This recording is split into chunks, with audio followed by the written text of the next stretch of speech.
Good morning, Harley. Morning, Ian. How are you today? I'm good. What's it look like out your way? It's starting to snow now. It was kind of sleeting all morning, and now it's snowing. Yeah, that's what Asbury's got too. Big flakes, but an interesting day. Morning, Anthony. I guess we can get the official report on the roads from you. Oh, he's frozen. Go over here, make sure it's not a me thing.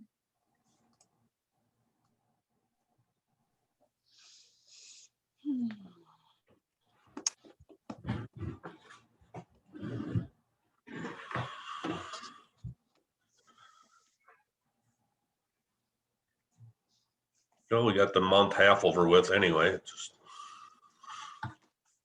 Don't think about it that way. You're counting down your term. That's what it feels. Some days that's okay. Just kidding. It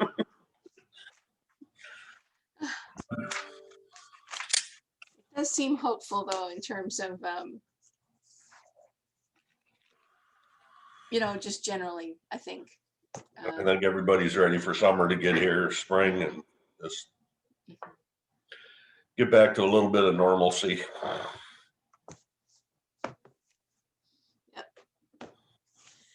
Yep. Can you guys hear me okay right now? Yes. Yes, we can. Okay, great.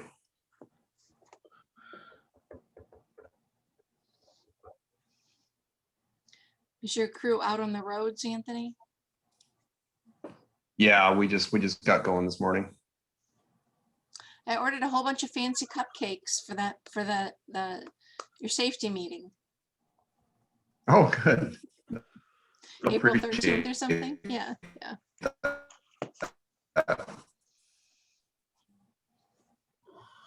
Morning, Mary. Morning, Dawn. Good morning. Morning, Dawn. Good morning, Harley. You didn't have enough time away to go anywhere warm, so I don't know what you did, but No, but I wish I was someplace warm. don't you usually do a March trip? What's No? that? I thought you always went. No, I usually take time off to watch the basketball tournament. Maybe my sisters have a lot of fun with that. So turn on our Hawkeyes.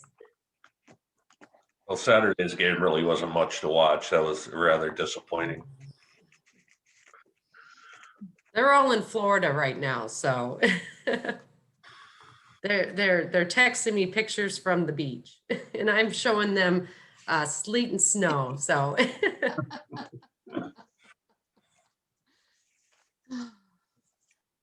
Morning, Jay. Good morning, Jay. Good morning, Ann, Harley, Dawn, and all. Good morning. It's 8:15. I will call the work session.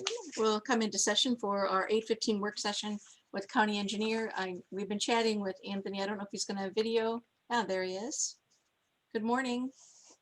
Good morning. I'm going to try this. If my internet connection is kind of spotty, I'll just kill the video and just do audio. It's been kind of acting weird this morning. So good morning. I guess we'll go over the engineer's report that I sent out. Let me pull it up here. I can share it here. Okay.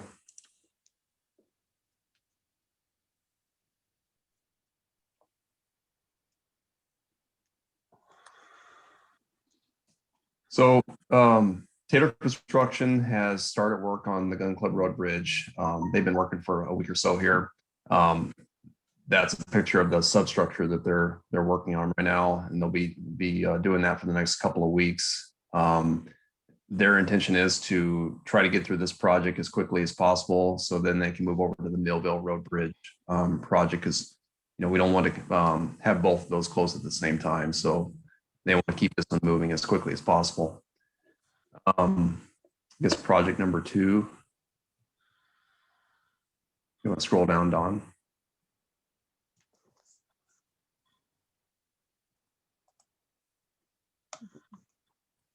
Sundown Road paved shoulders project. So we were just contacted by River City Paving this last week to set up a pre-construction meeting, which that is now planned for Tuesday, tomorrow. The work will consist of patching and paved asphalt shoulders from Monastery Road to Highway 151. We're also going to set up message boards out there to let the public know what's going to happen, because there will be one-lane closures happening during the project, and obviously a lot of traffic out on that road. So if they can take different routes, that would be advisable during that time frame. It sounds like they are going to try to do this in a couple different phases. Their concrete patching subcontractor is apparently in the area, and I think they want to get going on that first, and then kind of wait for the asphalt plant to open and then start in on that work. So there will probably be a couple different phases of one lane closure instead of all together. So, but we'll get more details on that tomorrow to kind of figure that out. Other than that, that's pretty much what we have going on for projects. I suspect that we're gonna keep adding to this list over the next few weeks, and we'll keep getting more and more busy with the weather getting better. Any questions on those two projects?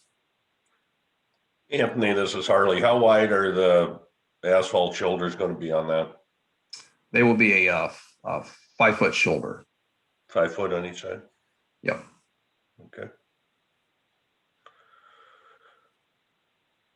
Jay, do you have any questions? I do not.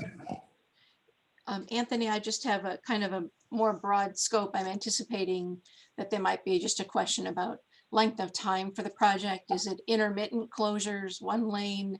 Are we going to put it in the newspaper that something's happening? I mean, not that affected people are going to be reading it there, but just generally, what's the context for time? Well, as far as public notification, we found that the best way to notify the public is those message boards.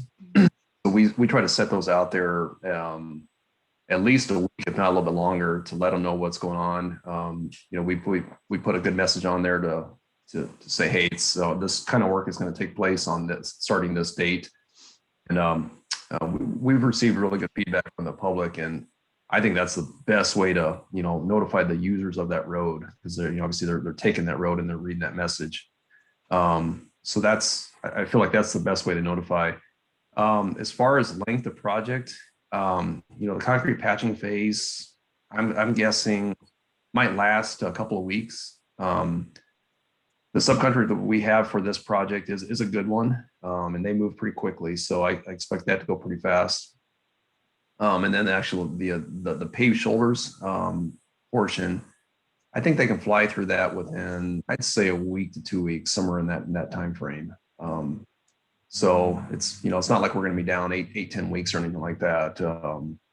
Total closure time frame, maybe 3 weeks, something like that. Okay.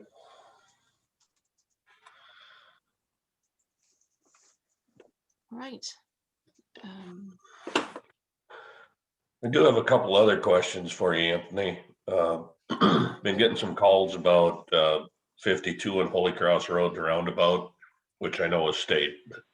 Can we get some signage on the county sides of that also, like before you get to, I guess, the FS, and I guess coming from the north side, I mean, it's visible for quite a ways. Been getting some complaints about semis going over the top of the roundabout. I'm assuming that most of it is coming southbound on 3, and there's really minimal signage. I don't know if you can get with the state and see if they can get something on 52, but had about 3 or 4 different people contact me already about that. So you don't think the problem is from Tollgate Road or Holy Cross Road? You think it's from either direction, Highway 3 there? I think it's mostly southbound semis that are coming over. They get that boost of momentum coming down through the valley by the Holy Cross. Well, we're turning into Holy Cross, and they come over the top of that knoll, and they're not getting enough time to slow down before they're hitting the roundabout and they're going right over the top of it. And I think 3 reports that where they saw semis go over the top of it and people a little Okay. concerned. I thought, well, I guess coming from the south, on Holy Cross Road, it'd kind of be the same if you got a semi coming that way, Yeah. to kind of stop the knoll and all of a sudden it's there. So, Yeah. it'd be in our best Okay. interest, our side of it marked out decently. And then, I don't know if you can get with the state and see if they can get some more signage closer to Holy Cross. You bet. I will look at that myself and then I'll relay that to the state. Okay. And then second, I had a member of the Ball Town Council that I was talking to, and they weren't aware of Horseshoe Road getting done. And they're maybe wanting to jump on that to get the town section done, or are we doing from the whole Horseshoe Road through town too, or? Yeah, we actually maintain that section through there with our don't look at that. I think that's farm to market. I have to take a look at that again. If that's a farm to market extension, then we would maintain that. But if not, I'll get with them and see if they want to jump on board with that.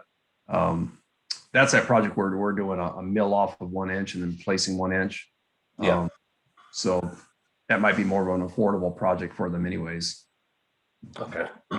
Yeah, we were just talking about it and he said they weren't aware of it. And I said, well, I didn't know if we were doing the whole thing or if, we were just starting at the Balltown city limits and going to James Road. Sure. Yeah, I'll take a look at that. Okay, anything else on those projects or anything else? Nope, that's all I had. Then you might, I guess more about yeah, I was going to sorry. ask you, go ahead, please proceed. just kind of a general update. I just want to give an update on the 2080 agreement that we're working on with the city for the Bill Grant project. Ed Raber was able to get me a kind of an example copy of something to use. So I'm pretty close to having that finished now, and I'll be sending that out for review with the city and our county attorney. So get pretty close to wrapping that up. So I hope to do that this week yet.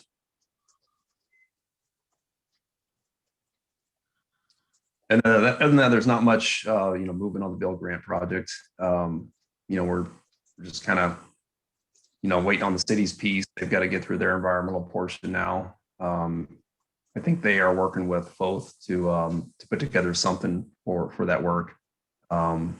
So I expect, some new movement on the project come June or July. That's when we can probably see an environmental wrap up, and then we can keep moving from there. I'm assuming that you feel that they're giving you good communication, Anthony, that, our level of, overriding responsibility has increased. And so it's just about that you're getting enough communication, you feel comfortable. I think they're accustomed to working on their projects themselves, but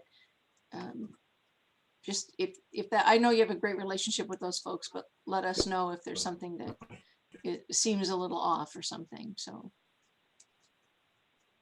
my last topic to address with you is just generally the shop and some of the concrete issues, if you have any update on that. And Anthony, you're frozen in your video.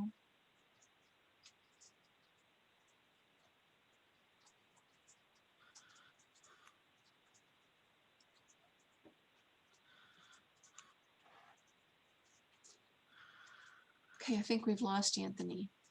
We'll wait a minute to see if he can rejoin us. We've got the Julian Dubuque Bridge. We just don't have the Golden Gate Bridge. I think we'll give him a bit of time to see if he can join and anybody.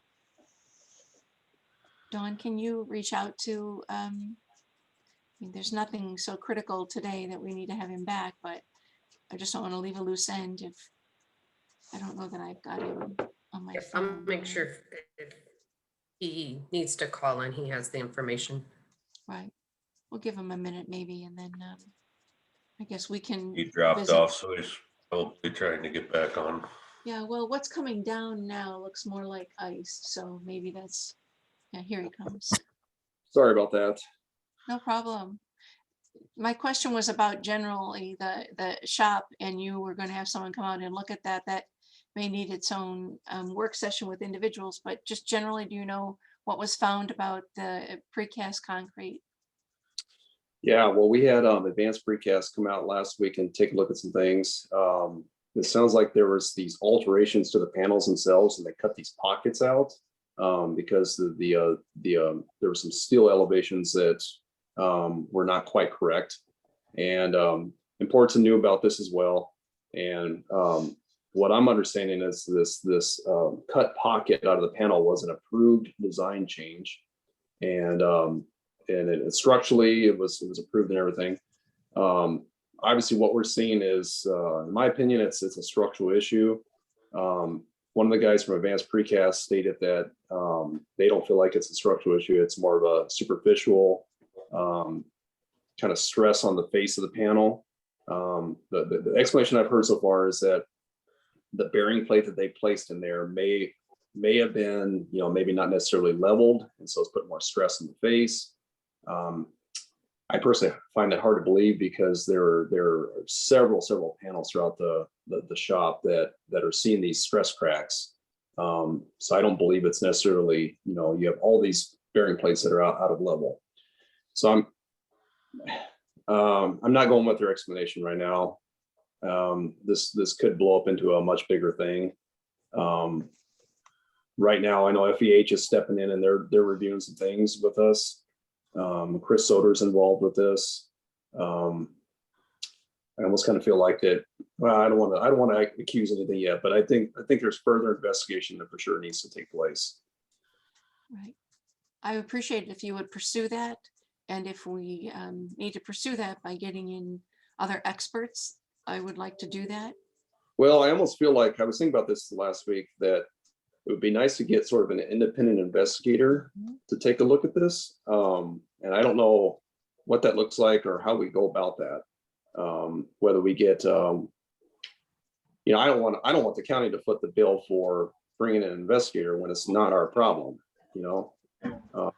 We could bring in another structural engineer to take a look at this, but who's going to pay for that? So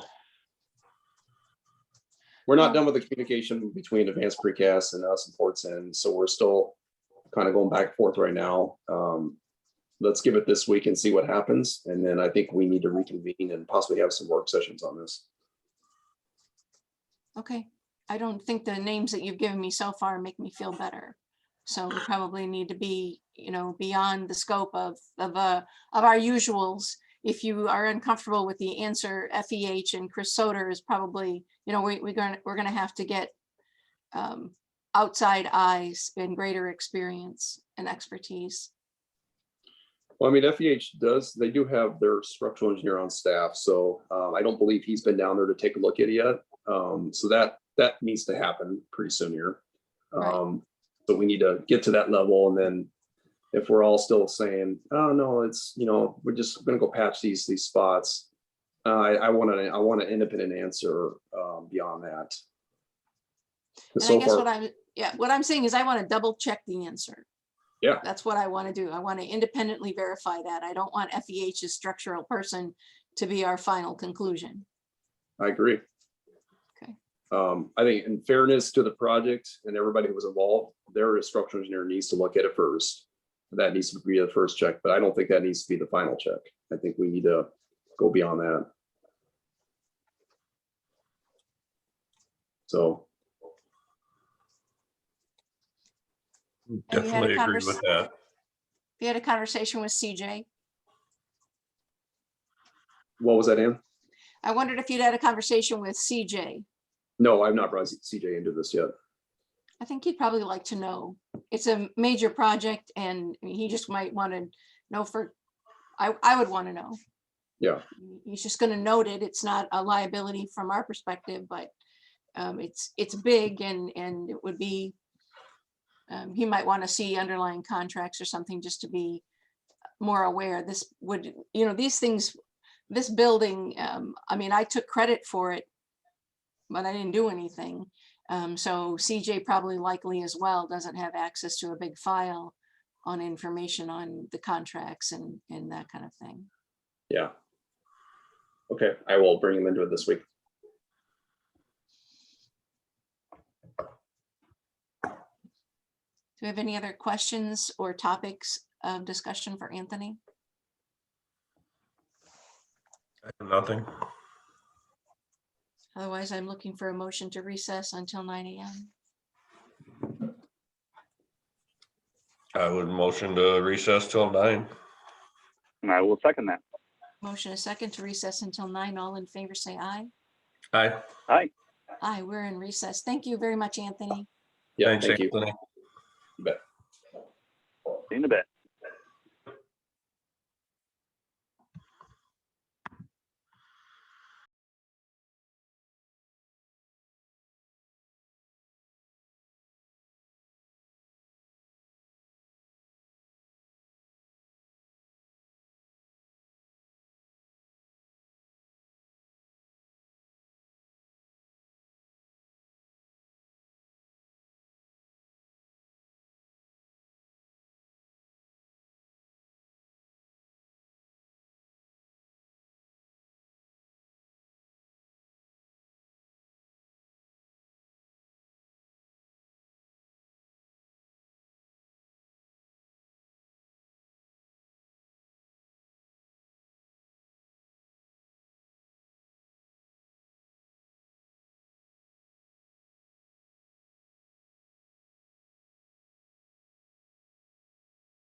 Good morning. I have 9 a.m.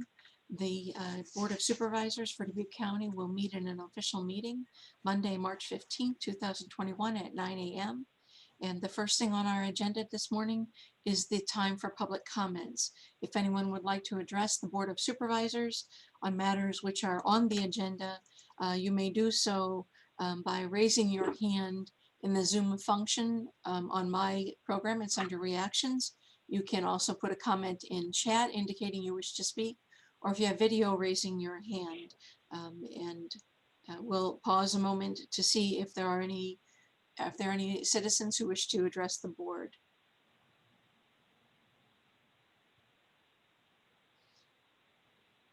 Dawn or Mary, do we have anyone in the boardroom? If you know. We have one person in the boardroom who is going to be witnessing the bid openings. Otherwise, it is clear. Okay. Do they wish to address the board? Is that, they can hear us in any event. If they wish to, they can go to the podium. Correct. Okay. Thank you, Kevin.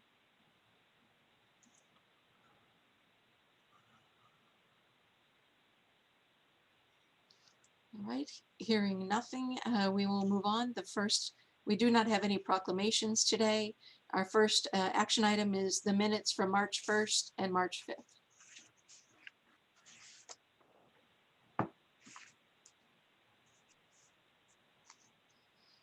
I'd make a motion I'll to make a approve motion the to- minutes.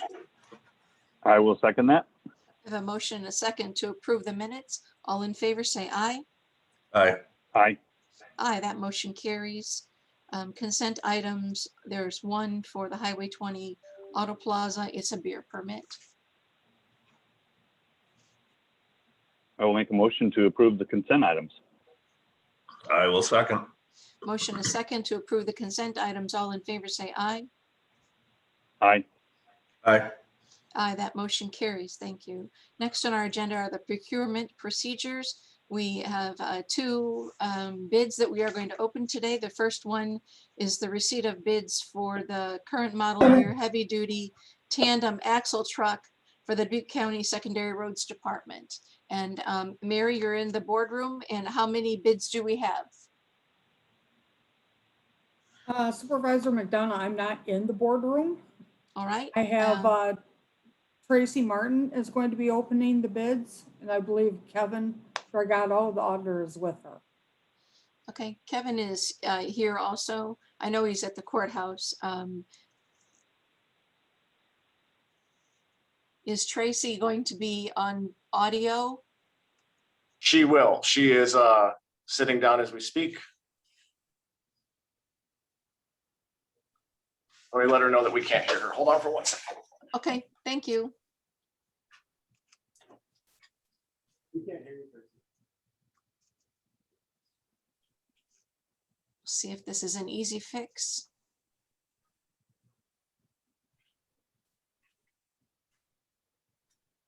Try it again. No.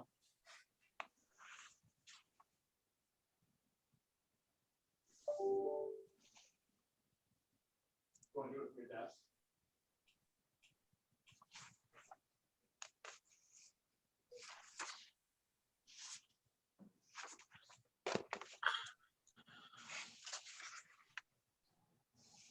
Well, let's give them a moment maybe to try to do this. Can we move on to the public hearing section? We will move to agenda item number 5. I'm looking for motions to approve notice of public hearing for the CDBG grant. Okay, I'm sorry. Can you hear me now? Tracy, we're going to wait a minute. We've moved on to public hearings. We're going to conduct business under item 5, and we'll be back to you in a short moment. Okay. I'll make a motion to approve the notice of public hearings for the Monday, March 29th at 5:30. I will second. Motion is second to approve the notice of public hearing. All in favor say aye. Aye. Aye. Aye, that motion carries. Also, under that part of our agenda, we have a motion to approve notice of public hearing for amendment to the street naming ordinance. That also is setting that is a public hearing for March 22nd at 9 a.m. I would Make a motion to approve the notice of public hearing. And I will second that. We have a motion, a second under discussion. I would just ask, has this been published in the county newspaper? Is that going to run on Wednesday? March 22nd, I think, is next Monday. Is that enough time? It will run on Wednesday. Okay, very good. Is there any other points of discussion from the board members? We have a motion, a second. Hearing no further discussion. All in favor say aye. Aye. Aye, motion carries. Thank you. Tracy, if you're with us, thank you for persevering, and we'll go back to the procurement procedures. My first question, with the receipt of bids for item 4A on the agenda, we're looking for the bids for the current model year heavy duty tandem axle truck for Dubuque County Secondary Roads Department. And how many bids did we receive? Okay, I just want to make sure everybody can hear me. We can hear you. Okay, I have a total of 7 bids. 2 is from the same company. Okay.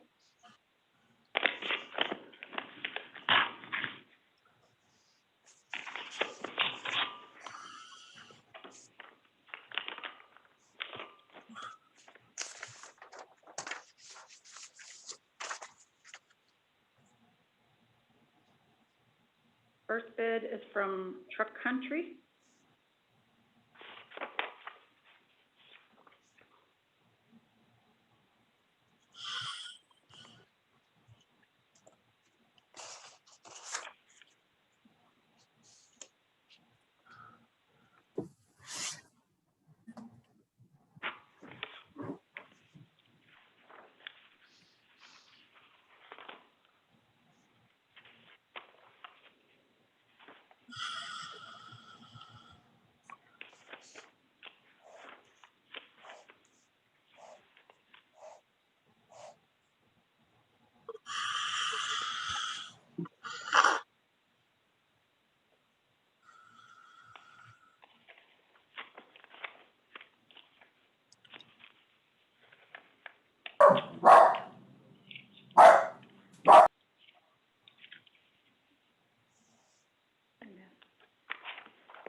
Okay.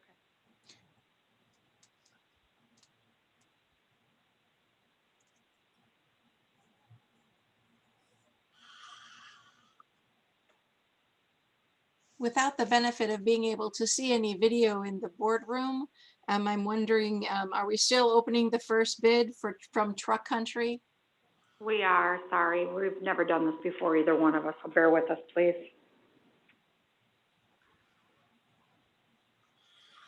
Okay, the total bid for Truck Country is $120,163.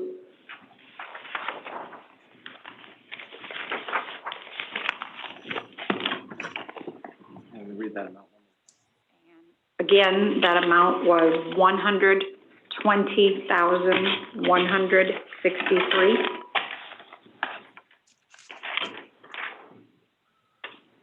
That's good.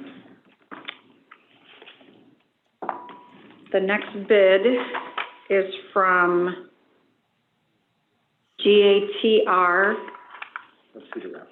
of Cedar Rapids. And the amount of that bid is $122,900. Again, that's $122,900.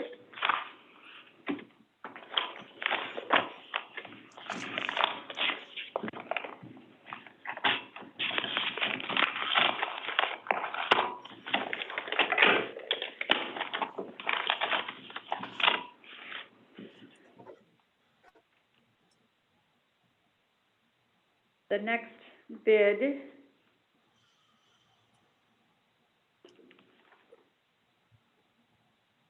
is from Twin Bridges Truck in the amount of $117,100. Again, that's 117,100.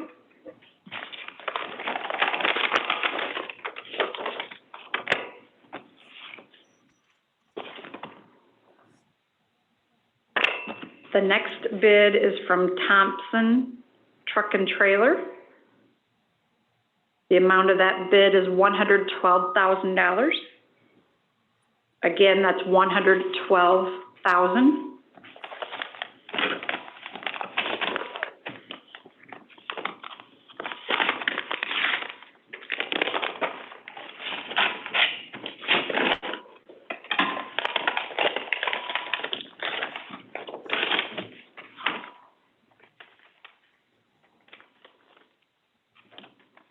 The next bid is from Quad City Peterbilt.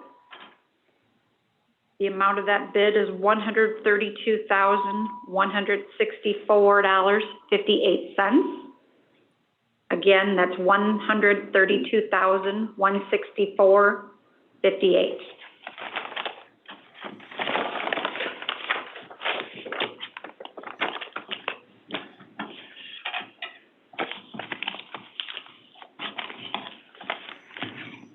The next bid is from TCC,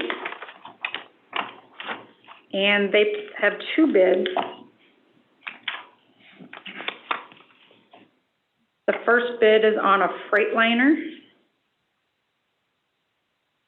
The amount of that bid is $106,678. Again, that's $106,678. The next bid is for a Western Star, and the amount of that bid is $117,082. Again, that's $117,082. And that completes the bids for that.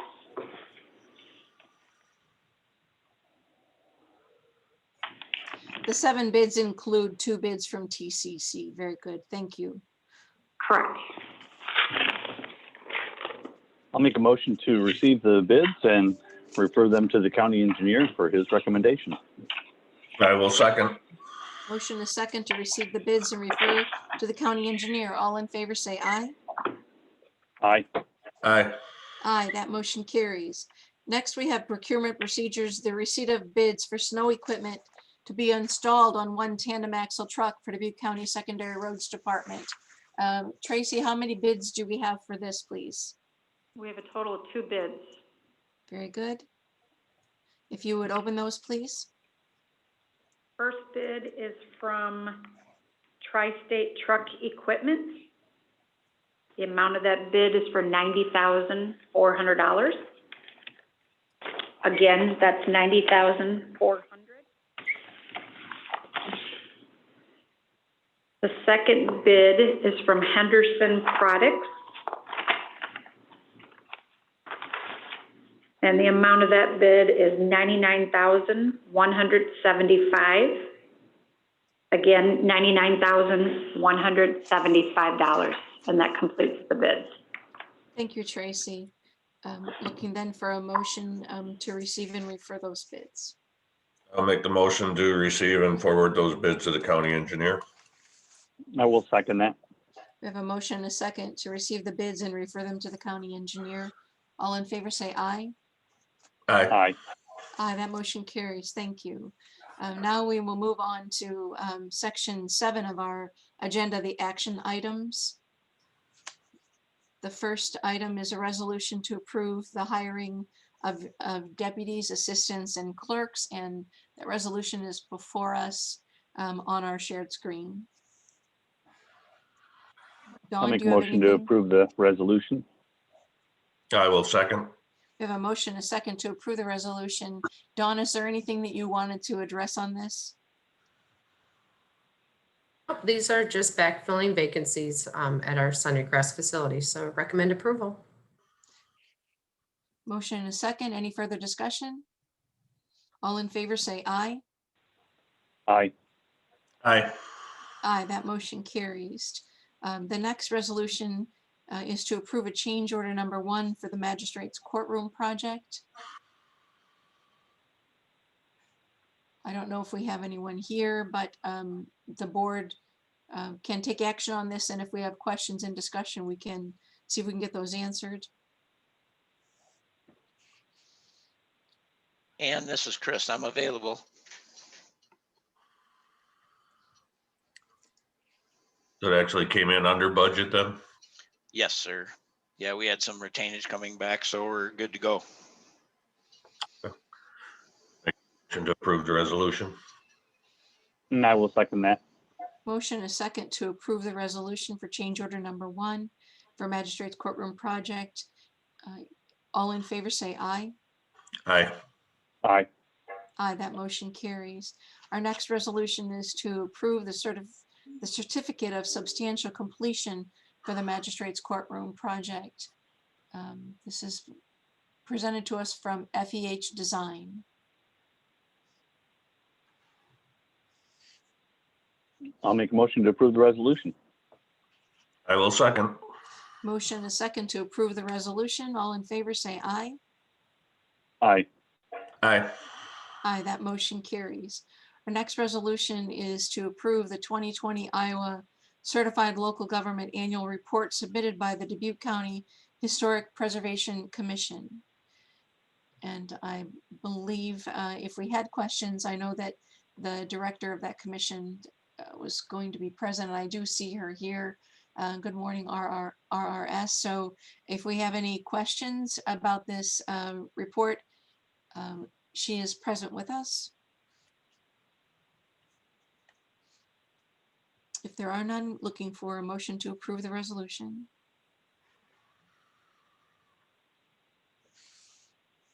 I make the motion to approve the resolution. And I will second that. Motion and a second to approve the resolution. Is there any discussion? Hearing none. All in favor say aye. Aye. Aye. Aye. Thank you. That motion carries. Thank you, RRS, for your work on the County Historic Preservation Commission. I know we have a few more members for you now. Hopefully, we'll have a few more to come in our next appointing session. So thank you for what you're doing. We'll take a moment to point out to my colleagues that there's going to be, through the Heritage Center, the virtual tours are going to be of some of our small churches in the county. And I think that Jason Nices from our Historic Preservation Commission leads those virtual tours with Dwayne Haggerty. So we're definitely doing some amazing work as a commission. So with few volunteers and no staff, as your report points out again. So very good. So continuing on, we have a resolution to approve the necessary right-of-way documents for Hill Ridge Lane. For purposes of disclosure, I would note that one of the signatures on Hill Ridge Lane is my father-in-law, Francis Healy. So I think that's kind of a direct conflict, but so I would like to have, hopefully my vote won't be needed to move this forward. Make the motion to approve the resolution for the Hill Ridge Lane right away. And I will second that. We have a motion and a second to approve the resolution for right-of-way documents for Hill Ridge Lane. All in favor say aye. Aye. Aye. That motion carries. I will abstain if the deputy auditor could note that, please. Our final resolution is to approve the contract with Midwest Construction for the sheriff's building. And here I want to pause a moment and see if we have some folks here to address us. I think Captain Riniker was going to be here. And then also, let's open this up. I think maybe Don Sherman might have something to add. CJ May.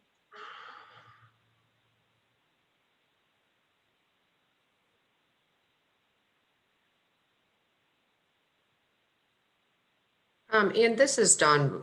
We did receive notification and email this morning. CJ did have some concerns about the contract regarding some insurance and liability. I think he's present if he wants to elaborate, and he did not have much time to look at the contract.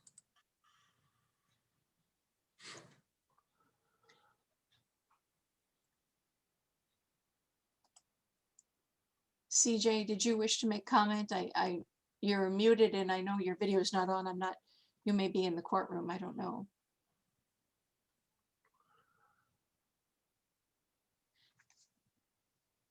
Very good. He's maybe not able to join us. Is there any other discussion from supervisors concerning this?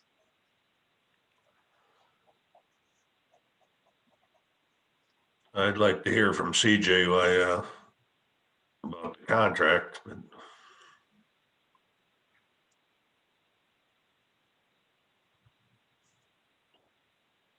I did receive that email from CJ this morning, and I'm going to make a motion to table this matter until we get a chance to. I will second that. A motion, a second to table. Do we have further discussion?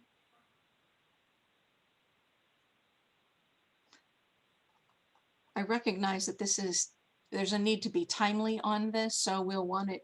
I think it'll just table it to our very next meeting by the rules of the Board of Supervisors. So we'll see this come back to us pretty quickly, and we can work on the unresolved issues this week. So a motion and a second.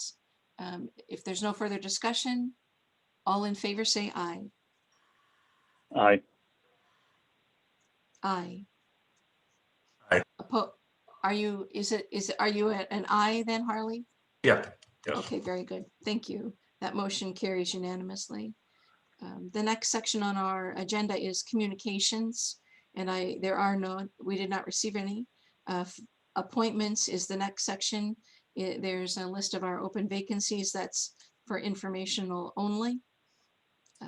I'm anticipating we're going to have a memo and some action on this by the end of the month with regard to the boards and commissions. Next is personnel requisitions. There's nothing, and we do not have any tabled or pending items. So very brief agenda. Back to public comments. At this time, if there's anyone wishes to address us on issues that are not on this agenda, now is the time to do so. If there's anyone in the boardroom, they can go to the podium. On Zoom in the virtual world, you would raise your hand in the Zoom function under reactions, give us a message in chat, or enable your video and give a wave. And we'll pause here for a moment to see if we have anyone who wishes to address the Board of Supervisors.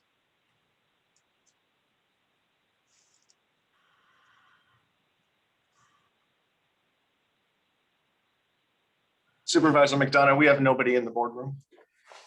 Thank you, Kevin. And I do not see any virtual activity. So we will, the agenda has us moving on at 10 o'clock to the COVID update, and we can't take any action prior to that time. So I suggest we recess until 10 a.m. I will make that motion. I will second. Motion a second to recess until 10 a.m. All in favor, say aye. Aye. Aye. Aye. We are in recess until 10 a.m. Thank you, everyone.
Welcome back, everyone. It's 10 a.m. and we will look for a COVID update. I see we have Samantha, I believe, is with us. Samantha Cloft is with us from the Health Department, and I see Tom Berger. Do we have an update from either of those individuals?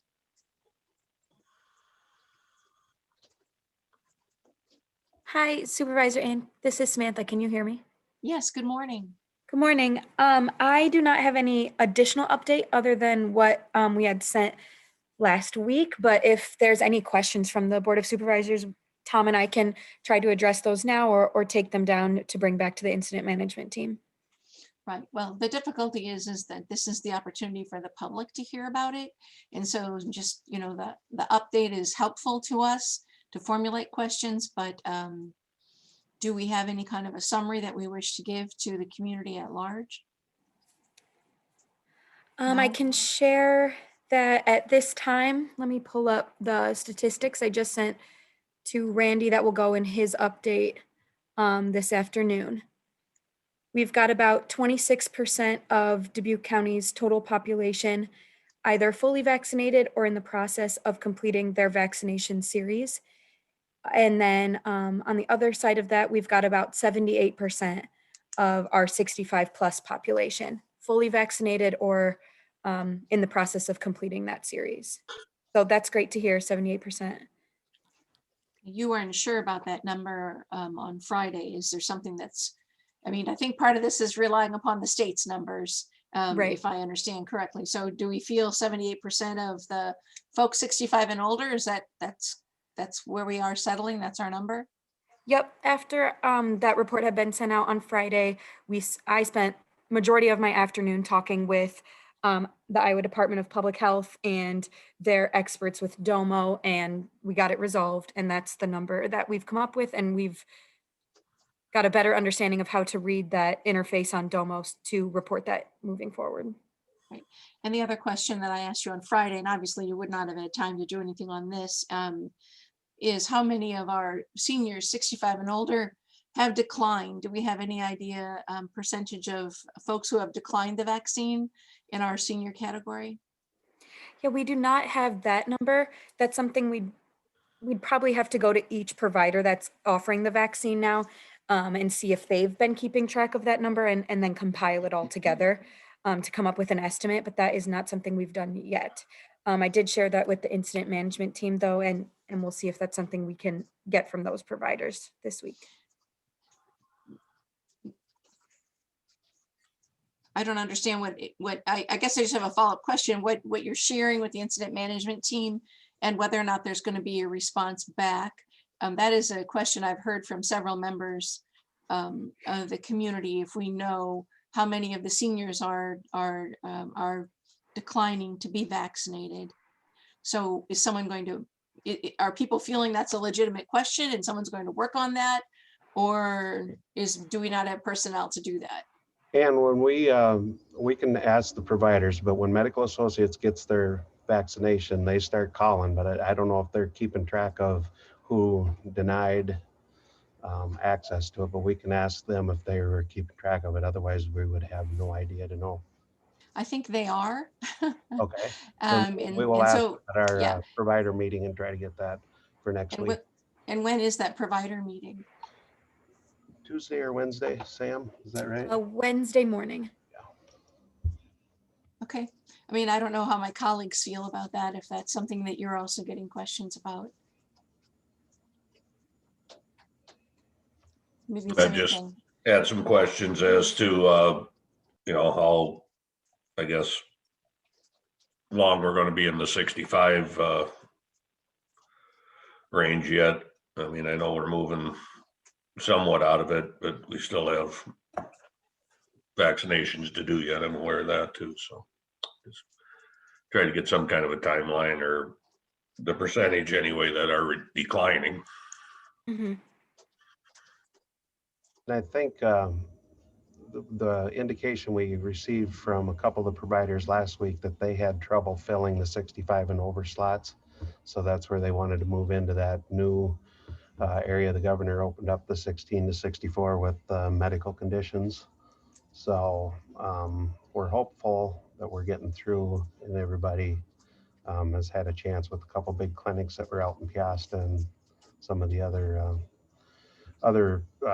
providers there, the pharmacy outlets that they're getting the vaccines through. So Okay, thanks, Tom.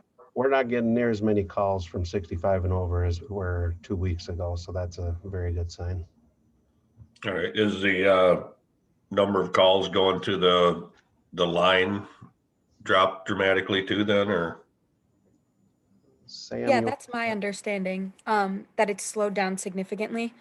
They're getting a lot of, the VNA is looking more at that call line now than I was at first. And it's my understanding it's gone down, but also there's just a lot of people from the general public calling that hotline with different questions, or hoping to get on a list, even if they're not 65 or older. So it's kind of a mix of everyone in the county looking for a vaccine, which makes Okay. sense.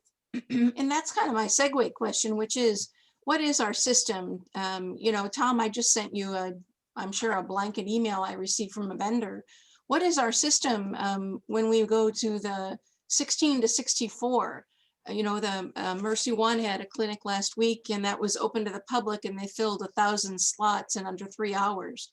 So when it goes to the general public, now I understand the governor has criteria, but you know, weight is one of the criteria points. So virtually the entire county qualifies if you're 16 or older.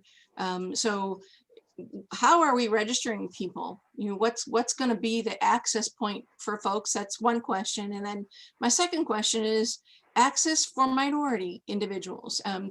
Several of the county members were out at the volunteering at the Mercy One clinic in Piasta. And, you know, I think it's fair to say that that was near 100% Caucasian participants. So what's the outreach? What's the focus by the county on vaccinating minority populations with our vaccines? Well, our vaccines are still going through the healthcare providers, or the providers that are doing the vaccines for us. So they would target their, kind of like they did with the 65 and older going down. I'm sure people are still reaching out to them to try to get on them lists. As I understand it, Mercy One, they still had to meet the criteria to go through out there. So I can't answer to their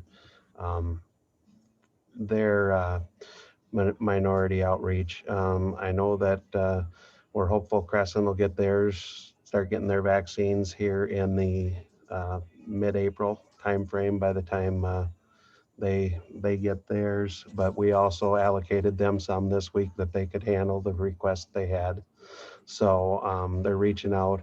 On the city side, I know we're working with Kelly Larson, you know, to do the outreach to help with getting out into them communities. So specific county outreach, I mean, we really don't have city and county outreach. It's all one through the Joint Information Center. That's how NIMS and ICS work.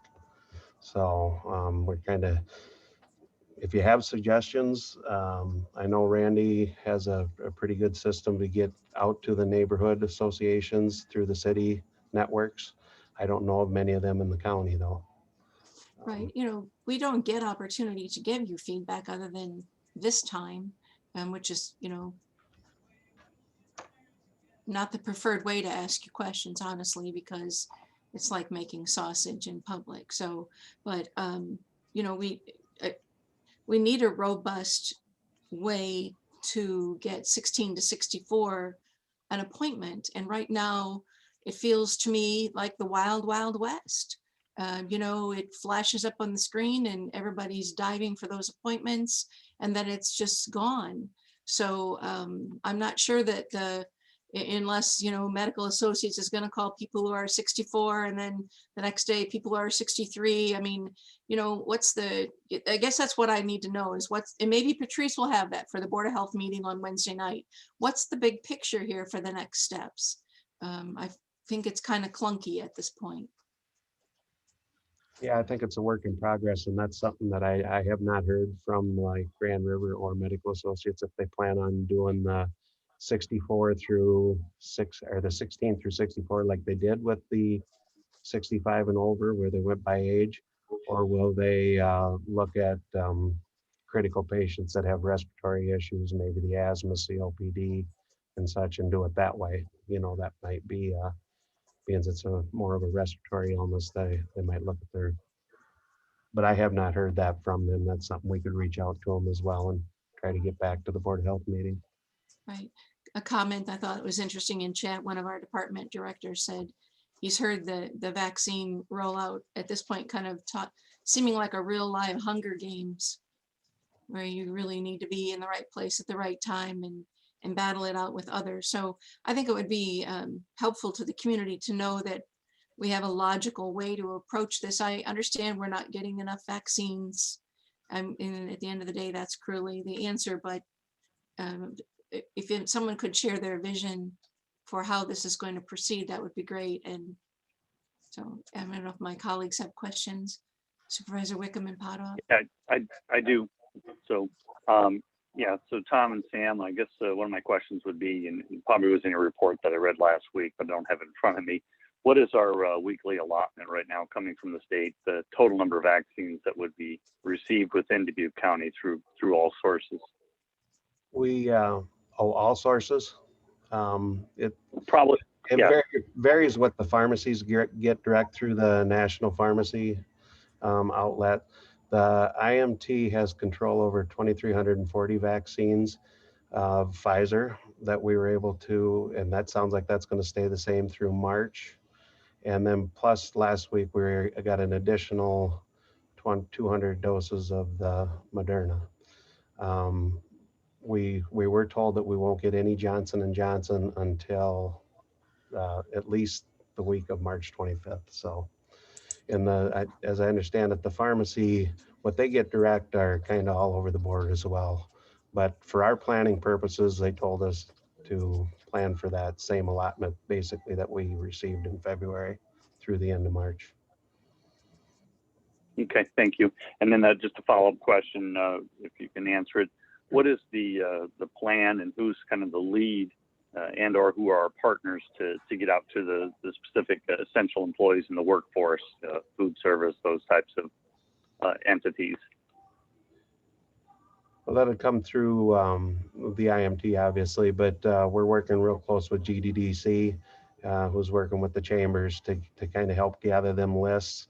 If it's like the first round of Moderna we received, the state told us that they wanted it to go into the food processing places, and that's how that came about. But they're helping us gather that information. They're kind of the link, and the businesses are used to working with them, as well as if there's businesses that don't have a relationship with them, they can reach out to the IMT to get with us. But we probably need to, once we get into that phase a little more where they get the vaccines, then I don't know if we kind of push everybody towards that other line, but we got a good response from GDDC, and after it was in the newspaper, we did have some that wouldn't have received that survey from them or from the chamber.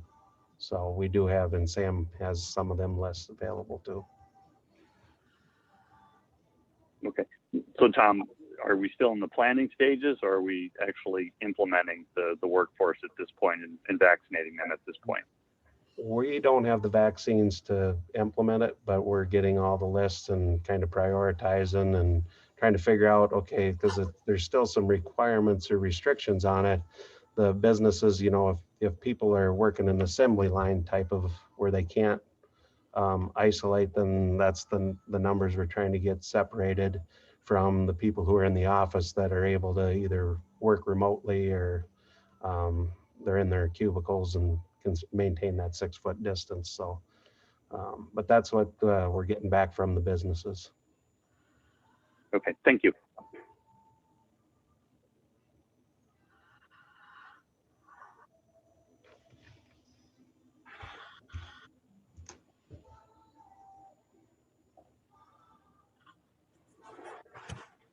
Sam, just make a note of that we do need to check on what number we want them to call, if it's to the GDDC or to the health department, or, you know, them other businesses that we might not have. So we'll probably have to go public with that somewhere, Jay. I don't know if that was specifically addressed. Yeah, I'll make Follow up. note.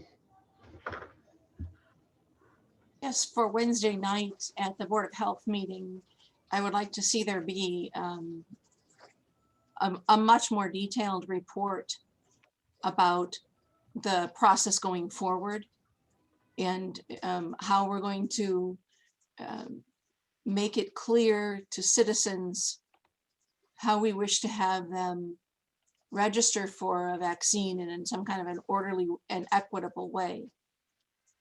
And I think that that piece is missing right now. So that's what I would like to have. There be clarity for the Board of Health meeting, and that's Wednesday night. And then again on Monday, as we meet again at the Board of Supervisors, that will be helpful. You know, it's not acceptable to me that we shouldn't be satisfied that Crescent Health Center is going to get their vaccines mid-April. That isn't acceptable. We need to, you know, we need to help them. I know we're, you know, that's a federal allotment, but if they're a distribution point for minority and low income and no provider patients, then we need to work with them in a more robust way. And we have been providing them with what they have asked for, what they we're capable of doing every week too. And so they've been doing that, as well as we have some other ideas in the, you know, how we can supplement staff down there. So that's one of the things that's in the works too. If it's possible, we can get some more people to assist them and, you know, do a clinic down there. So that's things that are being talked about now. That's great. I'd like to see some kind of a broad-based, large clinic focused in that area of the city. And, you know, we may need to make more than one offer to folks with who are in a minority population, so that they know that, you know, there's going to have to be a more gradual rollout with repeated offers to them. And we need to bring some of our minority partners to the table. I had a brief conversation with Caprice Jones on Friday, and basically, you know, I'm not sure we're asking the right questions as to how to vaccinate African Americans in our community. So we're going to need to bring some of those folks to the table and ask them to help communicate and help us understand what questions to ask for that outreach.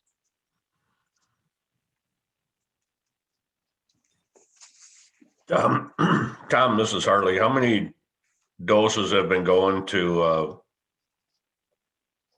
the center down there? I don't have that offhand, Harley. I don't have the list in front of me, but that's one of our priorities. So what they ask for, we try to be able to get to them. Okay. But I mean, they're still open for business and treating regular customers and such. So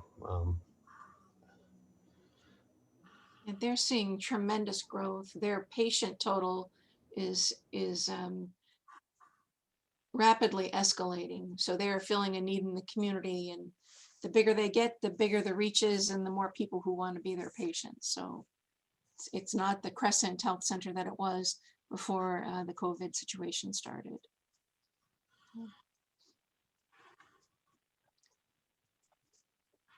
Ed Raber, is there anything you wanted to add? I know sometimes you're a good link for the county with other information.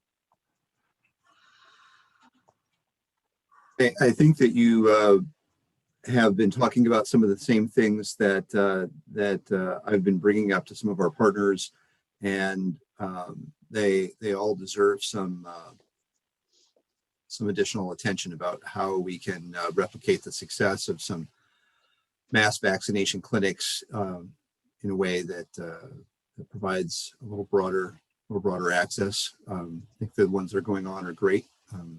So continue to raise those as issues with some of our partners, and hope to come together with something that is helpful. I know that those discussions are ongoing. I have not had an opportunity to be a part of some of those planning things, just trying to verify that they're happening. Right.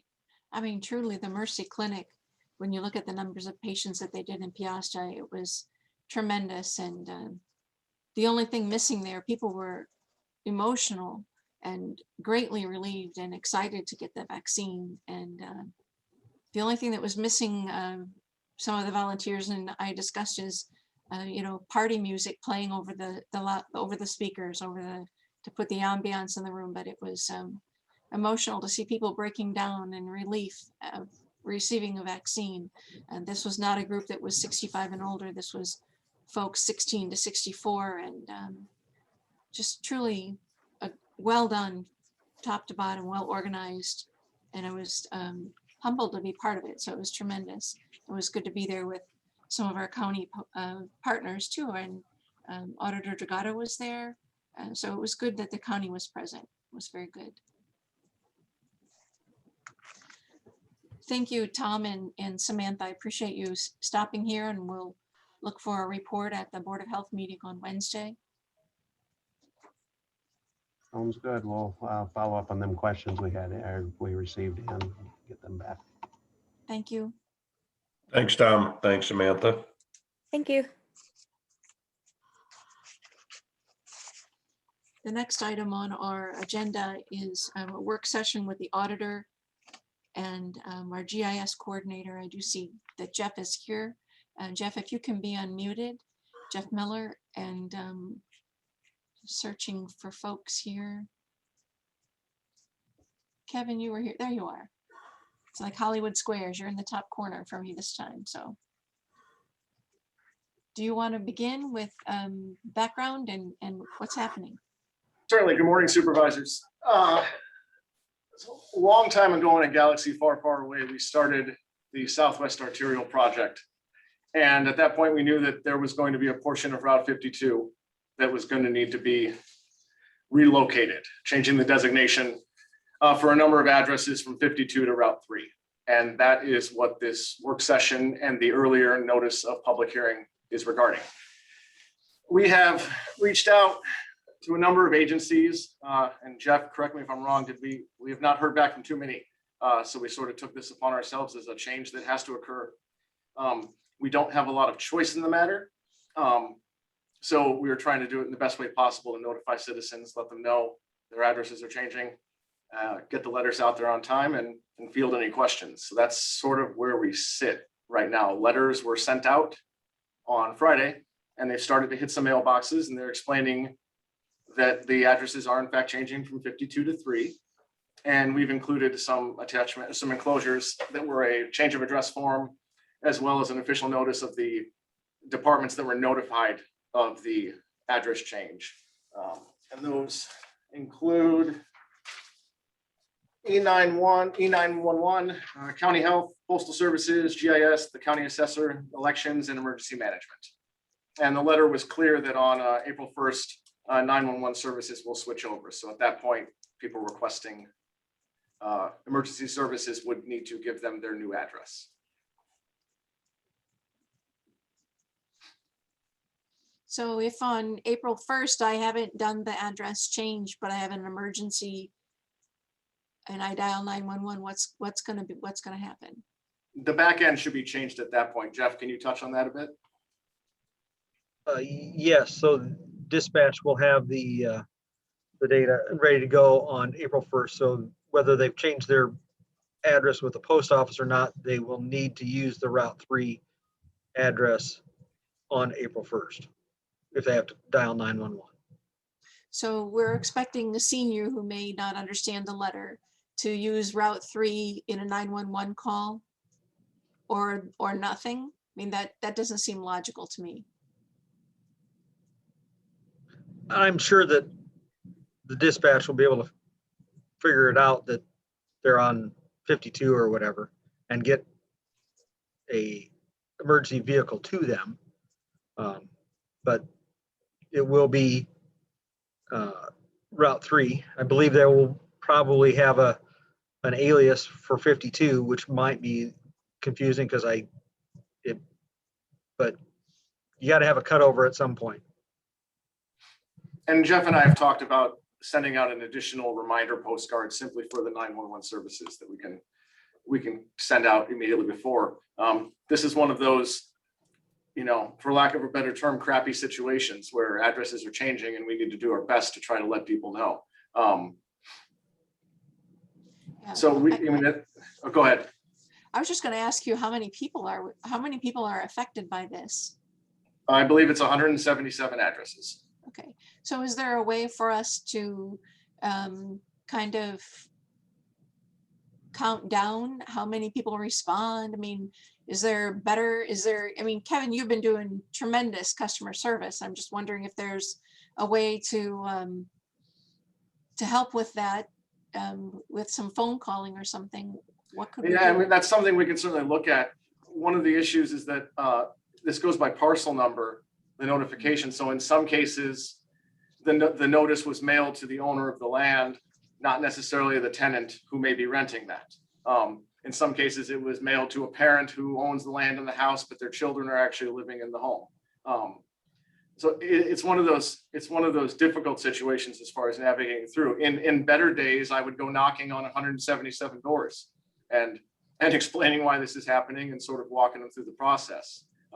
In the past, we've had a lot more cooperation from other agencies as far as getting addresses changed and getting notifications out there. And not to say that the cooperation still isn't out there, but we just haven't, you know, Jeff and I have had to sort of take this over and make sure that it gets done, because it is something that needs to be changed. The 52 has already been rerouted. And so we're not in compliance right now.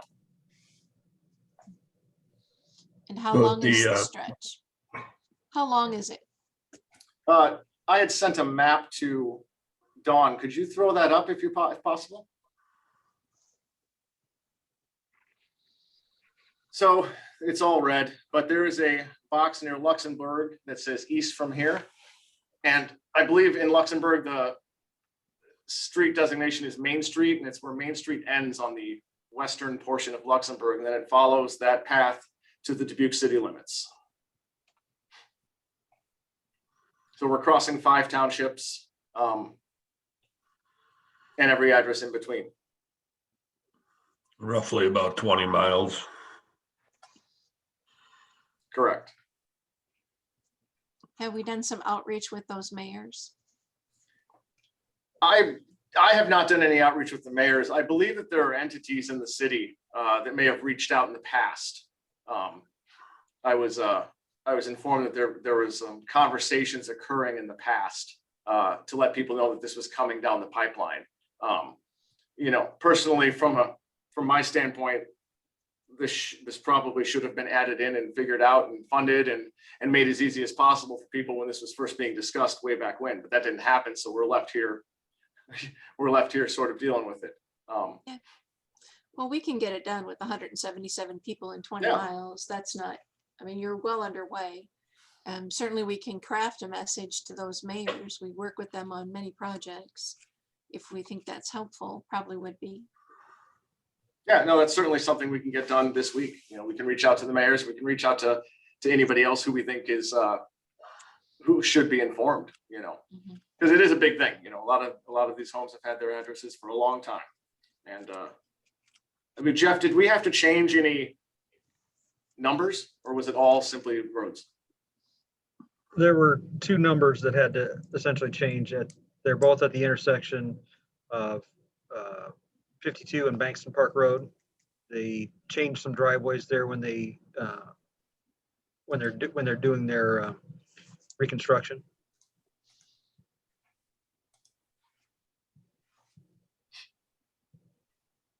The E911 system, Kevin, that's going to be updated, you said, by the end of the month, or?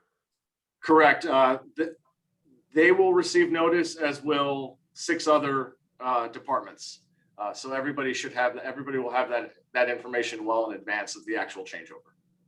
All right, well then if somebody calls 911, it should be updated already that new address will come up, that it wouldn't be reliant upon the person to give their correct address, because the address would still pop up on the 911 board, I think. For the most part, that's correct. If they're calling by cell phone, they'd have to enable their E911 service on the cell phone so that it actually tags the location where they live. Most cell phones do that automatically or prompt people to do that. From a landline perspective, you're absolutely correct. The minute they call in, that new address is going to pop up in the system, and emergency services. That's actually up to the phone companies to fix. Okay. And then things like GPS, I think, Jeff, you said will take a little bit of time to update. Yeah, if they're using Google, it'll take a little bit of time, but I can't make that any faster. Will you generally know how many of the 177 respond? Or is this all going to be blind for you, Kevin? Well, if I get 177 phone calls, I'll have an answer for you. But right now I know of one person received their letter because we have had one phone call so far. I do not have a tracking mechanism here. You know, what we can do is send out reminders. Some of the businesses, I think we were about 30 of those 177 are businesses, give or take. So I was going to reach out to the majority of them over the phone to make sure that they received it so that they're aware. This is obviously a hassle for everybody involved, but for a business especially, it's something they're going to want to address and get done sooner than later. And then for the stretch of road that's 136 and now 52, is that impacted as well, or when will that be impacted? We are not changing that designation. Correct, Jeff? Correct. So that will not need to be changed. If we had determined that it was going to be changed, we would have done it at the same time. This isn't a process that I want to draw out any longer than it needs to be. That's just going to stay 136/52, right? Correct. Okay. Well, which is a change because it wasn't 52 before. But the 136 designation would still hold true. Right. Correct. So that's unchanged. This was a decision that was left up to us, and we determined it best to not change it since the 136 designation was still there. There was no definitive yes or no, you must do this. It was left at our discretion. How many individuals were affected on that? Do you know? I don't have to pull up the spreadsheet unless Jeff has it on the top of his head. I don't have it on the top of my head. 1 second. Fine.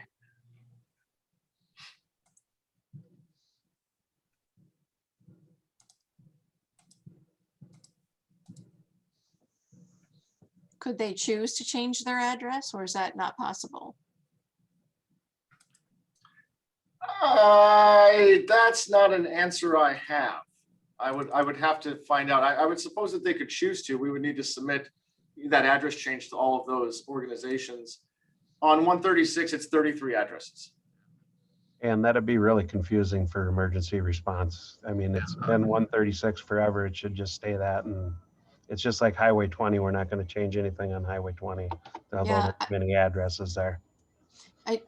Good point, Tom. I just didn't know. Eventually that will be, we're hoping eventually that will be called 52, right?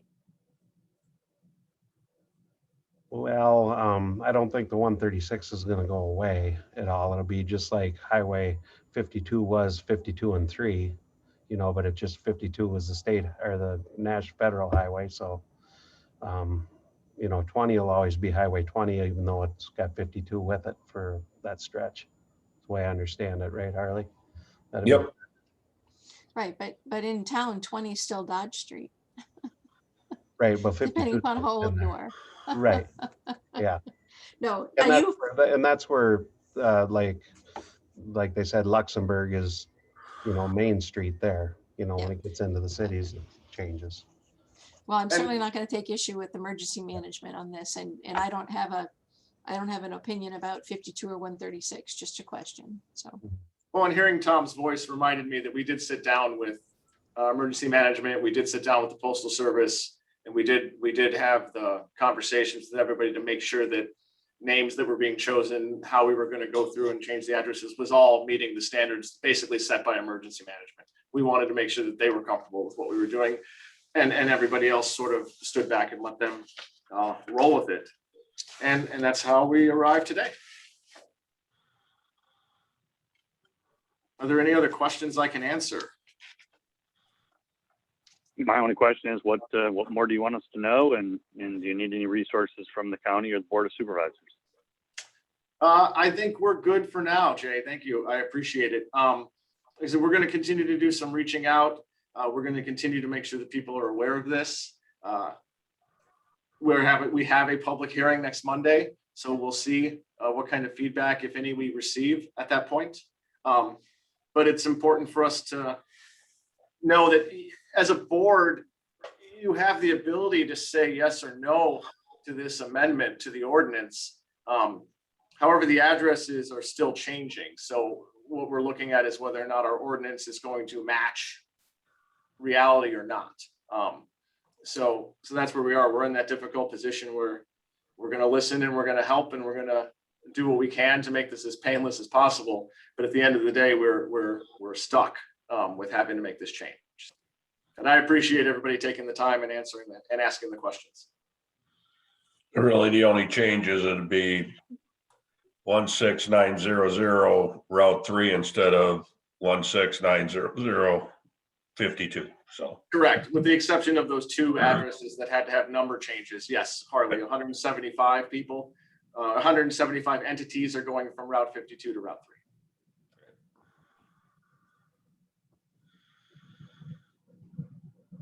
Is there anything further?